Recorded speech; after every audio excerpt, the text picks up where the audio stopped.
라디오 콘텐츠를 즐길 준비 되셨나요?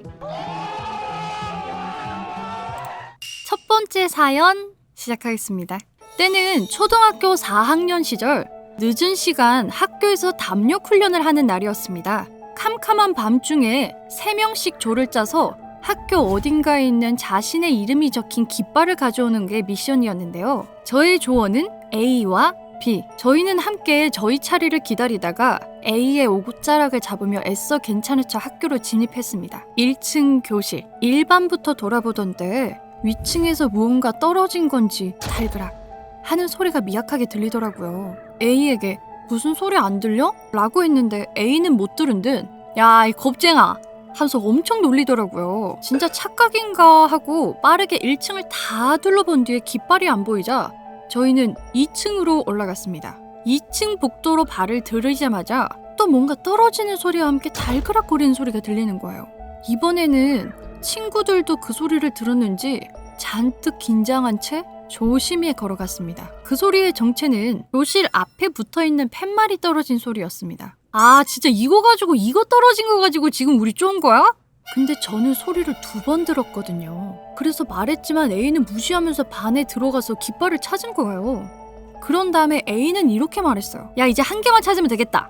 A는 A 깃발을 찾았는데 우리 건 아직 남았는데? 이상해서 야, 내 거랑 B 거 남았는데 왜 한 개만 찾았어? B 거 찾았어?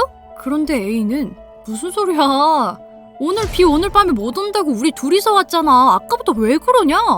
아니 아까 같이 왔잖아. 장난치지 말고 하면서 뒤를 돌아보자 교실에는 A와 저 단 둘뿐이었습니다. 그때 순간 압도적인 공포가 몰려와서 울고 불며 A에게 나가자고 했고 A도 어쩔 수 없이 학교 밖으로 빠져나왔습니다. 그리고 선생님한테 이 사실을 알리자 선생님과 A 그리고 주변 친구들까지 엄청 웃는 거예요. 바로 선생님 뒤에서 B가 나왔고 모든 게 장난이란 말에 안심했습니다. 아, 다 장난이구나. 아, 진짜 놀랐네. 라고 하며 제 손에 쥐어진 이물감에 손을 바라보자 제 손에는 언제 쥐어졌는지 모를 제 이름이 적힌 깃발이 있었습니다.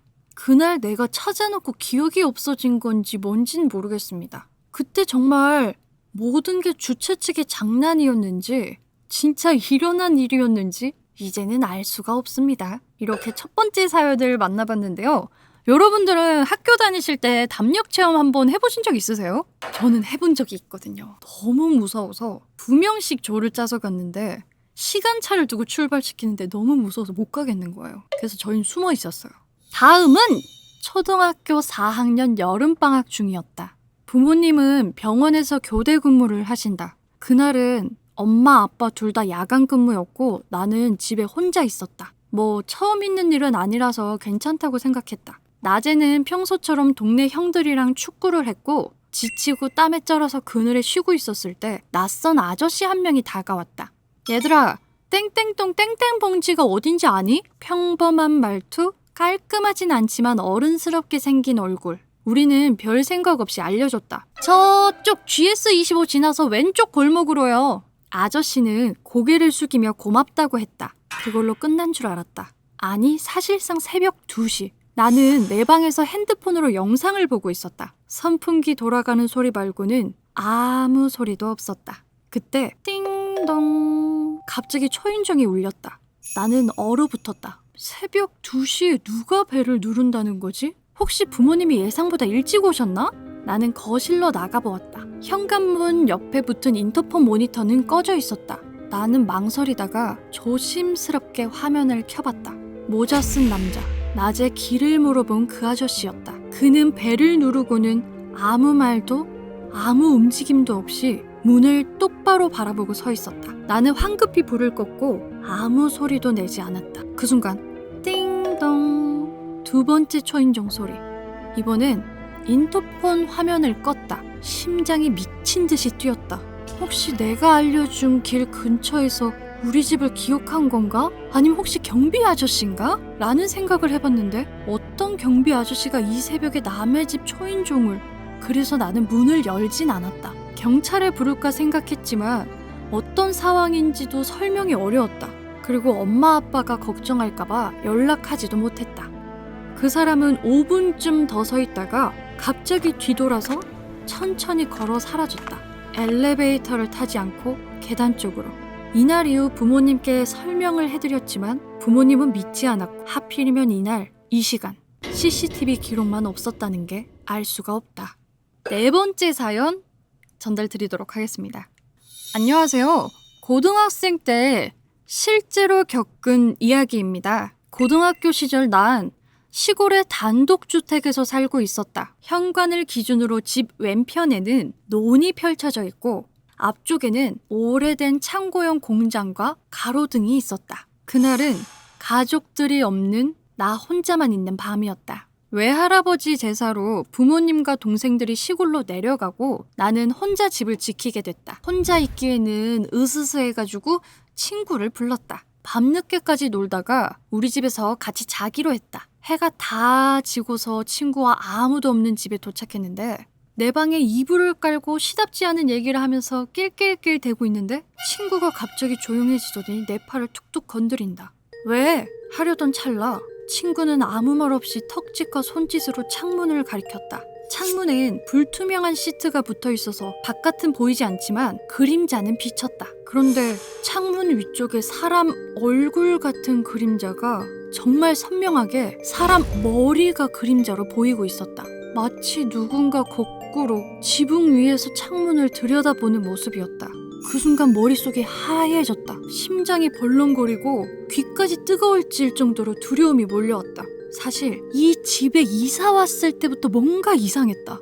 첫날 현관 위에 부적이 붙어 있었는데 할머니가 오자마자 찢어버렸고 내가 자전거 타고 가다가 교통사고가 나는 등 이상한 일들이 잇따랐다. 모든 기억이 머릿속을 스치며 우리는 꼼짝없이 창문을 바라보고 있었다. 1분, 2분. 도저히 참을 수 없던 나는 비명을 지르며 전등 스위치로 달려갔고 방은 환해졌고 어두운 밖의 그림자는 창문에 비치지 않았다.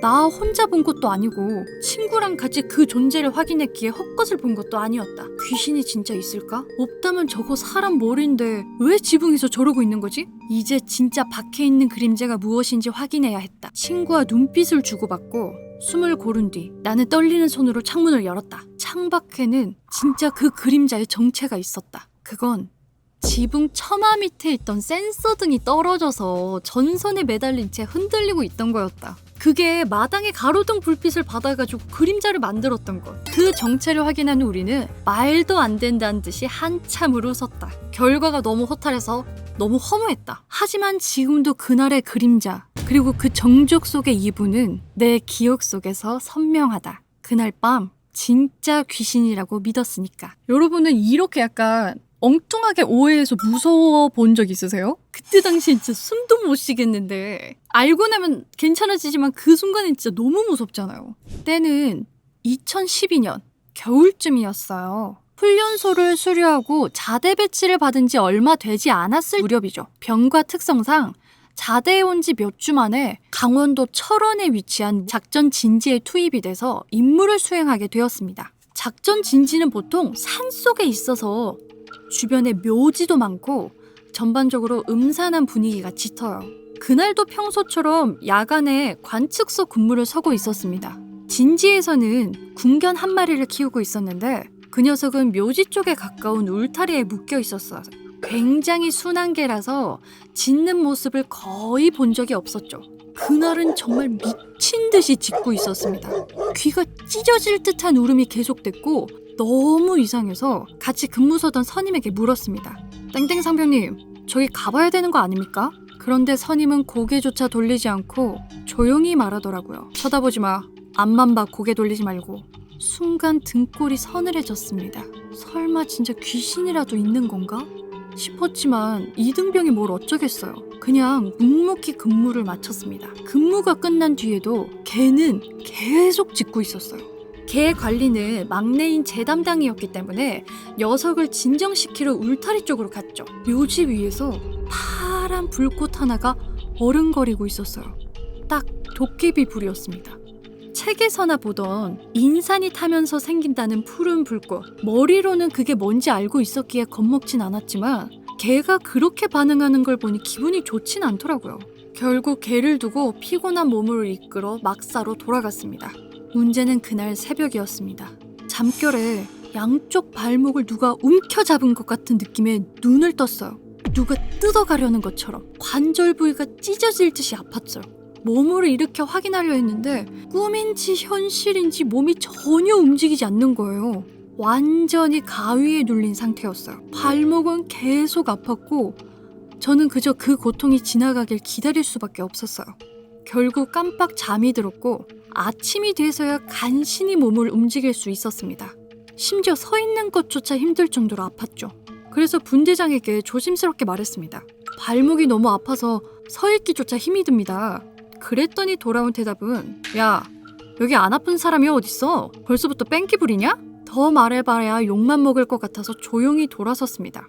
귀신을 직접 본 건 아니지만 그날 이후로 사람은 발목이 이렇게 갑자기 아플 수도 있구나라는 생각이 오랫도록 머릿속을 떠나지 않았습니다.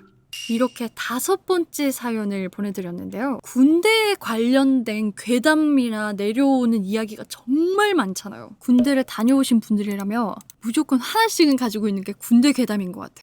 그러면 우리는 투표를 시작해보려고 합니다. 투표를 종료하도록 하겠습니다. 공동 1등 세 번째 사연인 새벽 2시에 찾아온 낯선 아저씨. 5번째 사연 군대에서 일어난 알 수 없는 일. 두 분이 공동 1등으로 선정되셨습니다. 단지픽 2분 축하드리고요. 제가 여기 보내주셨던 그걸 확인해서 이번 주 내로 상품을 전달 드리도록 하겠습니다. 장류이 픽도 하나 뽑아봐야겠죠? 장류이 픽 두구두구두구두구두구두구두구두구두구. 저는 4번째 사연 창문으로 보인 사람 머리. 조금 뒤에는 반전이 있어가지고 좀 분위기 전환이 된 것도 있고요.